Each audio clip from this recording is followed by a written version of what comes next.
Hello friends, ഇന്നത്തെ എപ്പിസോഡിൽ സേതുമാധവൻ സച്ചി പറഞ്ഞതിന് ശേഷം സ്നേഹയെ നോക്കി പറഞ്ഞു, ഇനി ഇതുപോലെ എന്തെങ്കിലും ഒരു വർത്തമാനം ഇവളുടെ നാവിൽ നിന്നുണ്ടായാൽ സച്ചി ആയിരിക്കില്ല, ഞാനായിരിക്കും ഇവളുടെ കർണം അടിച്ചു പോയിക്കുക എന്ന് സേതുമാധവൻ പറഞ്ഞു. അത് കേട്ടതും ഞെട്ടലോടെ സ്നേഹം നോക്കുമ്പോൾ വേഗം സ്നേഹയുടെ അരികിലേക്ക് എത്തി അർച്ചന പറഞ്ഞു, ഒരു അമ്മയാകാൻ കഴിയാത്ത ഒരു സ്ത്രീയുടെ വേദന എന്തെന്നും അങ്ങനെ ഉള്ള ദമ്പതികളുടെ സങ്കടം എന്തെന്നും നിനക്കറിയില്ല. അങ്ങനെ ഒരു അവസ്ഥ നിനക്കുണ്ടാകാതിരിക്കട്ടെ എന്ന് അർച്ചന സ്നേഹയോട് പറഞ്ഞു. നിനക്ക് എന്ത് വേണമെങ്കിലും എന്നെ പറയാം, ഞാൻ അത് സഹിക്കും. പക്ഷേ എന്തെങ്കിലും എന്റെ കുഞ്ഞിനെ കുറിച്ച് പറഞ്ഞാൽ അത് ഞാൻ സഹിച്ചെന്ന് വരില്ല. ഇനിയും നീ ഇവിടെ നിന്നാൽ ഞാൻ എന്തെങ്കിലുമൊക്കെ പറഞ്ഞു പോകും, എനിക്ക് നിയന്ത്രണം വിട്ടുപോകും. അതുകൊണ്ട് വേഗം നീ കയറി പൊക്കോ റൂമിലേക്ക്, അതാ നല്ലത് എന്ന് പറഞ്ഞു. അപ്പോഴേക്കും സേതുമാധവൻ സ്നേഹിയോട് പറഞ്ഞു, നാളെ നീ മറ്റൊരുത്തന്റെ ഭാര്യയായി മറ്റൊരുവന്റെ കുഞ്ഞിനെ പ്രസവിക്കേണ്ടവളാണ് നീ. നീയാണ് ഇങ്ങനെയെല്ലാം പറയുന്നത് എന്ന് പറഞ്ഞു ഇനിയെങ്കിലും നന്നാവാൻ നോക്കുന്ന സേതുമാധവൻ സ്നേഹയോട് പറഞ്ഞതും സ്നേഹ കലിതുള്ളിക്കൊണ്ട് നേരെ റൂമിലേക്ക് കയറിപ്പോയി. ഈ സമയം അർച്ചനെ നോക്കി സേതുമാധവൻ പറഞ്ഞു, എന്ത് ചെയ്യാനാ മോളെ, അഹങ്കാരം.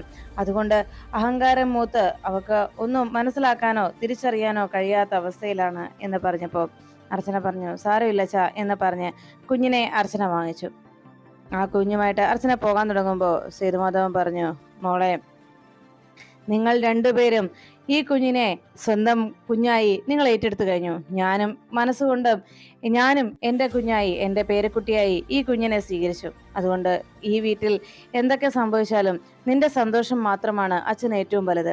നിന്നെ സന്തോഷിക്കാൻ, നിന്റെ മനസ്സ് സന്തോഷിക്കുന്നത് കാണാനാണ് അച്ഛൻ ആഗ്രഹിക്കുന്നത്. അതുകൊണ്ട് തന്നെ നിന്റെ സന്തോഷത്തെ എതിർക്കുന്ന പ്രവൃത്തി ആര് ചെയ്താലും അതിനെ ഞാൻ ഒരിക്കലും അംഗീകരിക്കില്ല എന്ന് സേതുമാധവൻ പറയുകയും, എന്നും ഞാനുണ്ടാവും മോളെ നിന്റെ കൂടെ എന്ന് സേതുമാധവൻ അർച്ചനയോട് പറഞ്ഞു. അർച്ചന അത് കേട്ട് പുഞ്ചിരിയോടെ കുഞ്ഞിനെ എടുത്തുകൊണ്ട് പോകുമ്പോൾ സച്ചിയുടെ കയ്യിലിരുന്ന ആ കവറുകള് അനഘ വാങ്ങിച്ചുകൊണ്ട് അർച്ചനയുടെ പിന്നാലെ റൂമിലേക്ക് പോയി. അപ്പോഴേക്കും സച്ചിയുടെ അരികിലേക്ക് എത്തിയിട്ട് സേതുമാധവൻ പറഞ്ഞു, സച്ചി, എനിക്കറിയാം എന്താ ചെയ്യേണ്ടതെന്ന്, എന്തുകൊണ്ടാണ് ഇങ്ങനെയൊക്കെ സംഭവിക്കുന്നതെന്നും എനിക്കറിയാം. അതിനുള്ള തീരുമാനം ഞാൻ എടുക്കുകയാണ് എന്ന് സേതുമാധവൻ പറഞ്ഞുകൊണ്ട് മനസ്സിൽ ഒരു ഉറച്ച തീരുമാനം എടുത്തുകൊണ്ട് സേതുമാധവൻ ആ ഹാളിലിരുന്നു. പിന്നീട് അർച്ചന കുഞ്ഞുമായി നേരെ റൂമിലേക്ക് എത്തിയതിനു ശേഷം സച്ചി വാങ്ങിച്ചുകൊണ്ട് വന്ന ഡ്രസ്സ് ഓരോന്നും എടുത്തു നോക്കുന്നു. അത് ഭംഗിയോടെ നോക്കി കുഞ്ഞിന് അത് ചേരുന്നുണ്ടോ എന്നൊക്കെ, ചേർച്ചയുണ്ടോ എന്നൊക്കെ വെച്ച് നോക്കുമ്പോൾ അനഘ പറഞ്ഞു, എടുത്തി, എന്തിനാ വെറുതെ കുഞ്ഞിന് അത് ചേരുന്നുണ്ടോ എന്നൊക്കെ നോക്കുന്നത്? എന്തായാലും കുഞ്ഞിന് പാകമാണെന്ന് നോക്കിയാൽ മതി, ചേർച്ചയൊന്നും നോക്കണ്ട. കുഞ്ഞിന് ഏതും പാകമാണെന്ന് പറഞ്ഞപ്പോ ആതിര അവിടേക്ക് എത്തിയിട്ട് ചോദിച്ചു, ഒത്തിരി ഷോപ്പിംഗ് നടത്തിയല്ലോ. അപ്പോഴേക്കും അർച്ചന പറഞ്ഞു, ഷോപ്പിംഗ് ഒന്നും അല്ല, നമുക്കൊന്നുമല്ല, കുഞ്ഞിനുള്ളത് മാത്രമാ എന്ന് പറഞ്ഞപ്പോ അനഘയും ആതിരയും കൂടി ഡ്രസ്സിന്റെ കാര്യമൊക്കെ പറഞ്ഞുകൊണ്ട് സംസാരിച്ചിരുന്നപ്പോ പെട്ടെന്ന് അർച്ചന അവിടെ കൊണ്ടുവന്ന കവറിനകത്തെല്ലാം ഒന്ന് പരതി. അയ്യോ, വാങ്ങിച്ചില്ലല്ലോ എന്ന് പറഞ്ഞപ്പോ ആതിര ചോദിച്ചു, എന്താ? അപ്പോഴേക്കും സച്ചി അകത്തേക്ക് എത്തി. അല്ല സച്ചിയേട്ടൻ കൊതുകുവല വാങ്ങിച്ചില്ലേ എന്ന് അർച്ചന അന്വേഷിച്ചു. അയ്യോ, താനത് പറഞ്ഞില്ലല്ലോ, താൻ പറഞ്ഞതൊക്കെ ഞാൻ വാങ്ങിച്ചിട്ടുള്ളൂ, അതുകൊണ്ട് താൻ പറയാത്തൊന്നും ഞാൻ വാങ്ങിച്ചിട്ടും ഇല്ല എന്ന് പറഞ്ഞു. ഞാനോർത്ത് സച്ചിയേട്ടൻ വാങ്ങിക്കുമായിരിക്കും എന്ന് കരുതി എന്ന് അർച്ചന പറഞ്ഞപ്പോഴേക്കും ഉടനെ ആതിര പറഞ്ഞു, സാരയില്ലേ ചേച്ചി, തൽക്കാലം ഒരു കൊതുകുവല ഞാൻ തരാം. നമ്മൾ വാങ്ങിച്ച കൂടാതെ അച്ഛനും അമ്മയും വന്നപ്പോ മറ്റൊരെണ്ണം കൂടി കൊണ്ടുവന്നിട്ടുണ്ടായിരുന്നു, അത് ഞാൻ എടുത്തോണ്ട് വരാം എന്ന് പറഞ്ഞ് ആതിര വേഗം പോയപ്പോഴേക്കും അർച്ചനയോട് സച്ചി പറഞ്ഞു, അപ്പൊ ആ പ്രശ്നം സോൾവ് ആയി.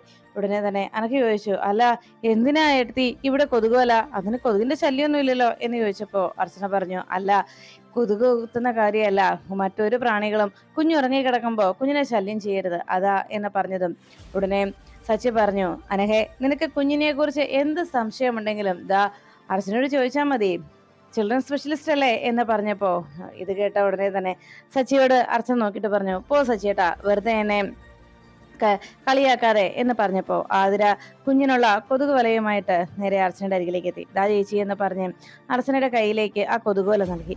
അതിനുശേഷം ആതിര കുഞ്ഞിനെ എടുത്ത് കൊഞ്ചിക്കുന്നു. കുഞ്ഞിനെ എടുത്ത് താലോലിച്ചുകൊണ്ടിരിക്കുമ്പോ ആതിര കൊണ്ടുതന്ന ആ കൊതുകുവല തുറന്നതും കുഞ്ഞിനെ അതിലേക്ക് കിടത്താനായി ആതിര തയ്യാറായി. കുഞ്ഞിനെ അതിലേക്ക് കിടത്തി അർച്ചന ആവശ്യപ്പെട്ടതുപോലെ കൊതുകിന്റെയും മറ്റു പ്രാണികളുടെയും ശല്യമൊന്നും ഇല്ലാതെ സുഖമായി കിടന്നുറങ്ങുന്നതിന് വേണ്ടിയുള്ള ബെഡ് റെഡിയാക്കി കൊടുത്തു. ആതിര കുഞ്ഞിനെ കൊഞ്ചിച്ചിട്ട് നേരെ അർച്ചനെ നോക്കിയിട്ട് പറഞ്ഞു, ചേച്ചി, ഞാനും ചേച്ചിയെ ഒത്തിരി വേദനിപ്പിക്കാൻ ഞാനും ഒരു കാരണക്കാരിയായിട്ടുണ്ട്. എല്ലാത്തിനും ഞാനിപ്പോ മാപ്പ് ചോദിക്കുക. അതുകൊണ്ട് ഞാനും ഒത്തിരി വേദനിപ്പിച്ചിട്ടുള്ളൂ എന്ന് എനിക്കറിയാം. അതിനൊക്കെ ഈശ്വരൻ ചേച്ചിക്ക് തന്നതാണ് ഈ കുഞ്ഞിനെ എന്ന് അർച്ചനയോട് ആതിര പറഞ്ഞു. ഇനി ആരും ചേച്ചിയുടെ കയ്യിൽ നിന്ന് ഈ കുഞ്ഞിനെ കൊണ്ടുപോകാൻ ആരും വരില്ല എന്ന് പറഞ്ഞപ്പോൾ സച്ചി അർച്ചനയും അത് കേട്ട് ചിരിച്ചുകൊണ്ട് നിന്നു. അപ്പോഴേക്കും നന്ദൻ ആ റൂമിലേക്ക് സാധനങ്ങളുമായി എത്തി. നന്ദൻ കുഞ്ഞിനുള്ള ഡ്രസ്സും കളിപ്പാട്ടവും ഒക്കെ ആയിട്ട് മുമ്പ് വാങ്ങിച്ചുകൊണ്ട് വന്നതെല്ലാമായി നേരെ റൂമിലേക്ക് വന്നതും, ദാ ഇതെല്ലാം എൻ്റെ വക കുഞ്ഞാവയ്ക്ക് എന്ന് പറഞ്ഞ് നന്ദൻ അത് ബെഡിലേക്ക് വെച്ച് അവിടേക്ക് ഇരുന്നു. അപ്പോഴേക്കും നന്ദൻ അവിടെ ഇരിക്കുന്നത് കണ്ടതോടെ കുഞ്ഞിനെ വേഗം കയ്യിലെടുത്ത് അർച്ചന നന്ദന്റെ കയ്യിൽ കൊണ്ടുവന്ന് കൊടുത്തു. അപ്പോഴേക്കും നന്ദൻ പറഞ്ഞു, അയ്യോ കുഞ്ഞുങ്ങളെ എടുത്ത് അത്ര വലിയ ശീലമൊന്നും എനിക്കില്ല കേട്ടോ എന്ന് പറഞ്ഞ് നന്ദൻ കുഞ്ഞിനെ തൻ്റെ കയ്യിലെടുത്ത് കൊഞ്ചിച്ചുകൊണ്ടിരിക്കുമ്പോൾ സച്ചിയും അർച്ചനയും എല്ലാവരും വലിയ സന്തോഷത്തോടെ നോക്കി. അപ്പോഴേക്കും അനഘ ചോദിച്ചു, അല്ല ഇങ്ങനെ മറ്റുള്ളവരുടെ കുഞ്ഞിനെ ഇങ്ങനെ താലോലിച്ചാൽ മതിയോ, സ്വന്തമായിട്ടൊരു കുഞ്ഞിനെ കൊഞ്ചിക്കൊക്കെ വേണ്ടേ എന്ന് അനഘ ചോദിച്ചതും നന്ദൻ പറഞ്ഞു, അങ്ങനെ സ്വന്തമായിട്ട് ഒരെണ്ണം ഉണ്ടാകാൻ സച്ചിയുടെയും സന്ദീപിന്റെയും ഭാര്യമാരെ പോലെയുള്ള ഒരാളല്ലല്ലോ എൻ്റെ ഭാര്യ, എനിക്ക് വളരെ സ്പെഷ്യൽ അല്ലേ, അതുകൊണ്ട് അങ്ങനെയുള്ള സന്തോഷമൊന്നും എൻ്റെ ജീവിതത്തിൽ ഇനി വേറെ ഉണ്ടാവില്ല. എനിക്ക് ഇപ്പോ സ്വന്തമായിട്ടൊന്നും ഇല്ലെങ്കിൽ എന്താ, വല്യച്ഛനായിരുന്നെങ്കിലും വല്യച്ഛനാണെങ്കിലും ഒരച്ഛൻ്റെ സ്നേഹം എനിക്ക് നൽകാൻ കഴിയും. എനിക്ക് സ്വന്തമായിട്ട് കുഞ്ഞില്ലെങ്കിൽ എന്താ, എനിക്ക് 2 കുഞ്ഞുങ്ങളില്ലേ, ഇവരെ 2 പേരെയും ഞാൻ സ്നേഹിച്ച് ഒരച്ഛൻ്റെ സ്നേഹം നൽകി ഞാൻ ഇവരെ വളർത്തിക്കോളാം എന്ന് നന്ദൻ അവരോട് പറഞ്ഞു. എനിക്ക് അത് മാത്രം മതി എന്ന് നന്ദൻ 2 പേരോടും കൂടി അത് എനിക്ക് ഏറ്റവും സന്തോഷമുള്ള കാര്യമാണെന്നും ആ സന്തോഷം മാത്രം മതി എനിക്കെന്ന് നന്ദൻ കുഞ്ഞിനെ ചേർത്ത് പിടിച്ച് എല്ലാവരോടുമായി അറിയിച്ചു. നന്ദന്റെ സങ്കടം കേട്ടതോടെ അനഘ ആകെ വിഷമത്തോടെ നന്ദനെ നോക്കി. അർച്ചനയും മറ്റെല്ലാവരും നന്ദന്റെ സങ്കടം കേട്ടങ്ങനെ വിഷമിച്ചിരിക്കുമ്പോൾ സ്നേഹ റൂമിലേക്ക് എത്തിയതിനു ശേഷം ആകെ ദേഷ്യത്തോടെ അവിടെ ഓരോന്നും ആലോചിച്ചിരിക്കുന്ന കണ്ട് അവന്തിക പിന്നാലെ എത്തി. ഞാൻ കേട്ടു നിന്നോട് പറഞ്ഞതൊക്കെ. ഇന്നിപ്പോ എവിടുന്നോ അർച്ചന വിളിച്ച് ഇവിടേക്ക് കൂട്ടിക്കൊണ്ടുവന്ന ആ കൊച്ചാണ് ഇവിടെ സ്വന്തം മക്കളെക്കാൾ കൂടുതൽ പ്രാധാന്യത്തോടെ നിൽക്കുന്നത്. ഇവിടെ സ്വന്തം മക്കളുടെ വാക്കിനേക്കാൾ കൂടുതൽ മൂല്യം അഭിപ്രായവും മരുമകൾക്കാണല്ലോ. അതാണല്ലോ ഇവിടെ സംഭവിച്ചുകൊണ്ടിരിക്കുന്നത്. അവിടെ ഓരോ കാര്യങ്ങൾ മറ്റുള്ളവരെ പറഞ്ഞ് അവരുടെ വരുതിയിലാക്കും. അങ്ങനെയാണ് ഇവിടെ സംഭവിക്കുന്നത്. എല്ലാവരും അർച്ചന പറയുന്നത് വീരോപദേശവും വേദവാക്യവും എന്ന രീതിയിലാണല്ലോ എല്ലാവരും കേൾക്കുകയും അത് അനുസരിക്കുകയും ഒക്കെ ചെയ്യുന്നത്. എന്തായാലും ഒരു കാര്യം ഞാൻ പറയാം സ്നേഹേ, ഇനി സംഭവിക്കാൻ പോകുന്നത് തെരുവിൽ നിന്ന് കൊണ്ടുവന്ന ആ കൊച്ചിനെ ആയിരിക്കും ഇനി ഈ കണ്ട സ്വത്തുക്കളുടെ ഒക്കെ അവകാശം വരാൻ പോകുന്നത്. ഇത് കേട്ടതും സ്നേഹ പറഞ്ഞു, അതെ സച്ചിയേട്ടനും ആദരിക്കുമൊക്കെ സന്ദീപേട്ടനും ആദരിക്കുമുണ്ടായ കുഞ്ഞിന് ഈ സ്വത്തുക്കൾ മുഴുവൻ എഴുതി കൊടുത്താലും എനിക്ക് യാതൊരു വിരോധവും ഇല്ല, അതിലെനിക്ക് യാതൊരു പരാതിയുമില്ല. പക്ഷേ ഈ വീട്ടിലെ ഡ്രൈവറായിരുന്ന ആളുടെ കൊച്ചിന് ഈ സ്വത്തുക്കളൊക്കെ അവകാശിയാക്കാൻ പോകുന്നറിയുമ്പോൾ എനിക്കത് സഹിക്കാൻ കഴിയുന്നില്ല. ഞാൻ അതിനൊരിക്കലും സമ്മതിക്കുകയുമില്ല. അല്ല ഇതാ ശിവരാമൻ എന്ന് പറഞ്ഞ ആളുടെ കുട്ടി തന്നെയാണോ എന്ന് ചോദിച്ചപ്പോൾ അവന്തിക പറഞ്ഞ്, ആർക്കറിയാം, അതാ അർച്ചന പറയുന്നതല്ലേ, ഞാൻ അതിനെ കണ്ടിട്ടൊന്നുമില്ല എന്ന് സ്നേഹയുടെ ചോദ്യം കേട്ട് അവന്തിക ദേഷ്യത്തോടെ പറഞ്ഞു. എന്തായാലും ഇനി ഈ ഒരു പ്രശ്നം പരിഹരിക്കാൻ ഒരു വഴി മാത്രമേ ഉള്ളൂ, ആ കുഞ്ഞിനെ അങ്ങ് ഇല്ലാതാക്കണം. അല്ലെങ്കിൽ ഈ കുടുംബത്ത് ആർക്കും ഒരു സമാധാനം ഉണ്ടാവില്ല. സ്നേഹേ, നിനക്കെങ്കിലും സമാധാനം കിട്ടണമെന്നുണ്ടെങ്കിൽ അതിനെ അങ്ങ് ഇല്ലാതാക്കിയാൽ മാത്രമേ സാധിക്കൂ. നിനക്കതിനുള്ള ധൈര്യം ഉണ്ടോ ആ കുഞ്ഞിനെ അങ്ങ് തട്ടിക്കളയാൻ എന്ന് ചോദിച്ചപ്പോൾ സ്നേഹ പറഞ്ഞു, വേണ്ടി വന്നാൽ ഞാൻ അതും ചെയ്യും. എൻ്റെ സ്വസ്ഥതയെ ഇല്ലാതാക്കുന്ന ഒരു കുഞ്ഞ്, ആ നാശം പിടിച്ചത് എങ്ങനെയെങ്കിലും ഇവിടെ നിന്ന് പോയി കിട്ടിയാൽ മതി എന്ന് പറഞ്ഞപ്പോൾ അവന്തിക പറഞ്ഞു, അതിനെ ഒറ്റ പോംവഴി മാത്രമേ ഉള്ളൂ, ആ കുഞ്ഞിനെ ഇല്ലാതാക്കുക. അതല്ലാതെ വേറൊരു വഴിയും എനിക്ക് എൻ്റെ മുന്നിൽ കാണുന്നില്ല എന്ന് പറഞ്ഞ് അവന്തിക റൂമിൽ നിന്ന് പുറത്തേക്ക് ഇറങ്ങി. അവന്തിക തിരികെ പോകുന്ന സമയത്ത് വാതിലിൽ ആരോ മുട്ടുന്ന കേട്ട് അവന്തിക വന്ന വാതിൽ തുറന്നതും മുന്നിൽ നിൽക്കുന്ന ശിവരാമനെ കാണും. ശിവരാമനെ കണ്ടതും അവന്തിക വേഗം പുറത്തേക്ക് ഇറങ്ങി വന്നു. നിങ്ങൾ എന്തിനാ ഇപ്പം ഇങ്ങോട്ട് വന്നത് എന്ന് ചോദിച്ചപ്പോൾ അവന്തികയോട് ശിവരാമൻ പറഞ്ഞു, എനിക്ക് എൻ്റെ കുഞ്ഞിനെ വേണം. അപ്പോഴേക്കും അർച്ചന കുഞ്ഞുമായി വാതിക്കലേക്ക് എത്തി. അവന്തിക പറഞ്ഞു, നിങ്ങളിപ്പോൾ പോ, കുഞ്ഞിനെ ഇപ്പം തരില്ല, നിങ്ങൾ പൊയ്ക്കോ എന്ന് പറഞ്ഞു. അപ്പോഴേക്കും ശിവരാമൻ പറഞ്ഞു, ഇല്ല, എനിക്ക് എൻ്റെ കുഞ്ഞിനെ കിട്ടിയേ പറ്റൂ, ഇല്ലെങ്കിൽ ഞാൻ എല്ലാ സത്യങ്ങളും ഇപ്പോൾ വിളിച്ചു പറയും എന്ന് പറഞ്ഞതും അർച്ചന ആകെ ടെൻഷനിലായി. ഉടനെ അവന്തിക എന്ത് ചെയ്യണമെന്ന് അറിയാറാകെ ആശങ്കപ്പെട്ട് നിൽക്കുമ്പോൾ അർച്ചന പിന്നെ നിൽക്കുന്നത് കണ്ട് അർച്ചനയുടെ കയ്യിലുണ്ടായിരുന്ന ആ കുഞ്ഞിനെ എടുത്തുകൊണ്ട് അവന്തിക വേഗം ശിവരാമന്റെ അരികിലേക്ക് ചെന്നു. ഇതല്ലേ തൻ്റെ കുഞ്ഞ്, എന്നാ ഈ കുഞ്ഞിനെ കൊണ്ട് പൊയ്ക്കോ എന്ന് പറഞ്ഞ് അർച്ചനയുടെ കയ്യിൽ നിന്ന് കുഞ്ഞിനെ ബലമായി വാങ്ങി അവന്തികയെ ശിവരാമനെ കൊടുക്കാൻ തുടങ്ങി. അപ്പോഴേക്കും അർച്ചന പറഞ്ഞു, അയ്യോ ഏട്ടത്തി, കുഞ്ഞിനെ കൊണ്ടുപോകല്ലേ എന്ന് പറഞ്ഞ് അർച്ചന ബഹളം വെക്കുമ്പോൾ ശിവരാമൻ പറഞ്ഞു, എനിക്ക് ഈ കുഞ്ഞിനെ അല്ല വേണ്ടത്, എൻ്റെ കുഞ്ഞിനെ എനിക്ക് വേണ്ടത് എന്ന് പറഞ്ഞതും അവന്തിക പറഞ്ഞു, മര്യാദയ്ക്ക് ഈ കുഞ്ഞിനെ കൊണ്ട് പോകാൻ നോക്ക്, ഇതല്ലേ നിങ്ങളുടെ കുഞ്ഞ്, ഇതിനെ പിടി എന്ന് പറഞ്ഞ് അവന്തിക കൊടുക്കാൻ ശ്രമിക്കുമ്പോൾ ശിവരാമൻ പറഞ്ഞു, ഇതല്ല എൻ്റെ കുഞ്ഞ്, ഈ കുഞ്ഞ് ഇവിടുത്തെയാ, എനിക്ക് എൻ്റെ കുഞ്ഞിനെ വേണ്ട എന്ന് പറഞ്ഞപ്പോൾ ആതിര കുഞ്ഞുമ്മ എവിടേക്ക് എത്തി. എന്താ ചേച്ചി എന്ന് അർച്ചനയോട് ചോദിച്ചതും ശിവരാമേട്ടൻ വന്ന് കുഞ്ഞിനെ തരാൻ പറയുന്നു. അവന്തികടുത്ത് കുഞ്ഞിനെ കൊടുക്കാൻ നോക്കുമ്പോൾ ഇതല്ല എൻ്റെ കുഞ്ഞെന്ന് പറഞ്ഞു. ഇത് കേട്ടതും നന്ദനും അവിടേക്ക് എത്തി. ഈ ഇത് എൻ്റെ കുഞ്ഞല്ല, ഞാൻ വളർത്തിയത് എൻ്റെ കുഞ്ഞിനെയല്ല, ആ കുഞ്ഞ് ഇവിടുത്തെ കുഞ്ഞാ. ഇത് കേട്ടതും അർച്ചന ചോദിച്ചു, നിങ്ങൾ എന്തൊക്കെയാ പറയുന്നത്? ഈ കുഞ്ഞിനെ ഇങ്ങനേക്ക് എൻ്റെ മോളെ ആ കുഞ്ഞിനെ ഞാൻ എൻ്റെ മോളെ വളർത്തിക്കോളാം എന്ന് പറഞ്ഞ് അർച്ചന കുഞ്ഞിനെ എടുക്കാൻ തുടങ്ങുമ്പോൾ അവന്തികയുടെ കയ്യിലിരുന്ന കുഞ്ഞിനെ, നിർത്ത്, ഈ കുഞ്ഞിനെ നിങ്ങളെടുത്ത് വളർത്തിക്കോ, ഇത് ഇവിടുത്തെ കുഞ്ഞു തന്നെയാ, നിങ്ങൾ എല്ലാവരും എന്നോട് ക്ഷമിക്കണം, ഇവിടെ വലിയൊരു ചതിയാ നടത്തിയിരിക്കുന്നത്, അതിന് കാരണക്കാരി ഇതാ ഇവരാ, ഈ സ്ത്രീയാണ് എന്നെ കൊണ്ട് ഇതെല്ലാം ചെയ്യിച്ചത്, ഈ സ്ത്രീ കുറെ പണം എനിക്ക് തന്ന് എന്നെ കൊണ്ട് നിർബന്ധിച്ച് ചെയ്യിച്ചതാണ് ഇതെല്ലാം തന്നെ. അന്ന് ഹോസ്പിറ്റലിൽ വെച്ച് കുഞ്ഞുങ്ങളെ പരസ്പരം മാറ്റിയതാണ്. അന്ന് അവിടുത്തെ ഹെഡ് നേഴ്സിന്റെ സഹായത്തോടെ കുട്ടികളെ രണ്ടുപേരെയും പരസ്പരം മാറ്റിയതാണ്. ഇത് ഇവിടുത്തെ കുഞ്ഞാണ്, ഇവിടുത്തെ കുഞ്ഞായി വളരുന്നത് എൻ്റെ കുഞ്ഞാണ്. എൻ്റെ കുടുംബം പോയി, ഇവരെ വിശ്വസിച്ച് കൂടെ കൂടിയത് കൊണ്ട് എൻ്റെ കുടുംബം നശിച്ചു, ഞാൻ എൻ്റെ ഇന്ദുവിനെ വിഷം കൊടുത്ത് കൊന്നു എന്നെല്ലാം ശിവരാമകൃഷ്ണൻ ഉറക്കെ വിളിച്ചു പറഞ്ഞു. ഇതെല്ലാം കേട്ടുകൊണ്ട് ആകെ ഞെട്ടലോടെ അർച്ചന നിൽക്കുമ്പോൾ ഉടനെ ശിവരാമൻ പറഞ്ഞു, എൻ്റെ കുടുംബം ഇല്ലാതാക്കിയത് ഇവരാ, ഈ സ്ത്രീ. ഇനി എനിക്ക് എൻ്റെ കുഞ്ഞിനെ വേണം, എൻ്റെ കുഞ്ഞിനെ എനിക്ക് തിരികെ വേണം എന്ന് പറഞ്ഞ് ശിവരാമൻ ബഹളം വെച്ചു.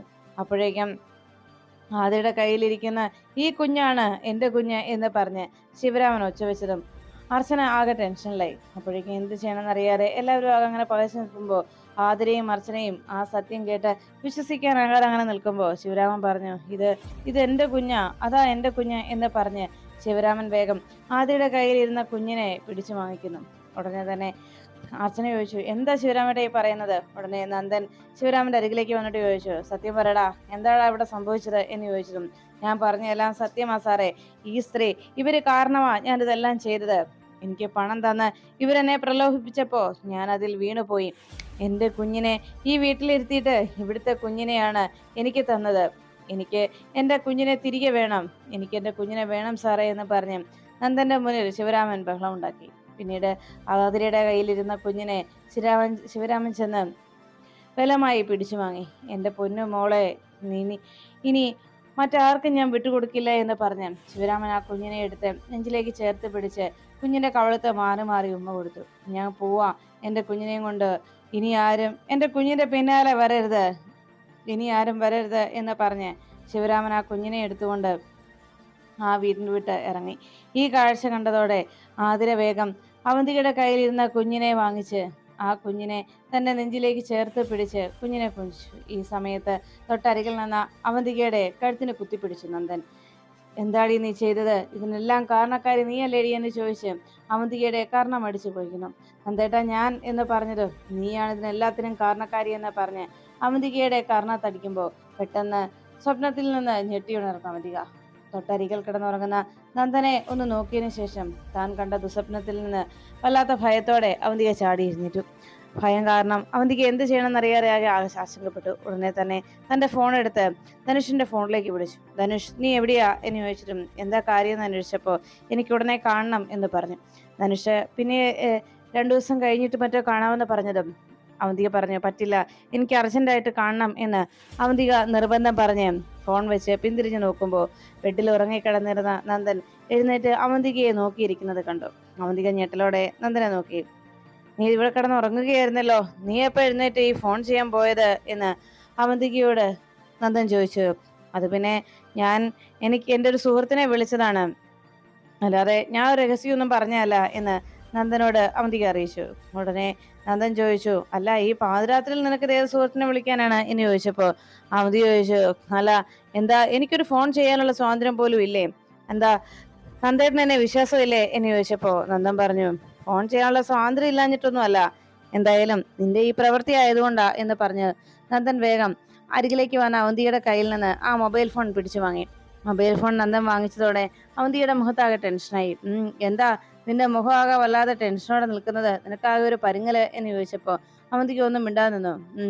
സാധാരണ ഭാര്യമാരുടെ കോൾ ഹിസ്റ്ററിയും അവരുടെ മൊബൈൽ ഫോണും ഒക്കെ ചെക്ക് ചെയ്യാറുള്ള ഒരു നാണം കെട്ട ഭർത്താവിനെ പോലെ ആകാൻ തൽക്കാലം ഞാൻ ആഗ്രഹിക്കുന്നില്ല.